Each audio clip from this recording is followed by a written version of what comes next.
In this video, I'll guide you through a simple process to fix the connection loss error in Ubisoft Connect. Start by launching Ubisoft Connect on your device.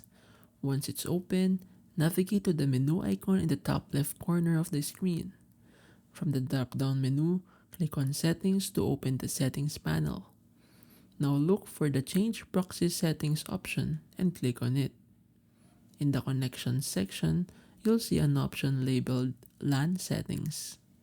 Here, select Use Automatic Configuration Script and also check Use Proxy Server for your LAN. If there are any numbers listed in the address or port fields, remove them completely. After making these changes, click Apply and then OK to save your settings. Once you've applied the changes, restart Ubisoft Connect or reboot your computer to ensure the settings take effect. This should resolve the connection issue. If the problem persists, you may want to check your firewall settings or network configuration for additional troubleshooting.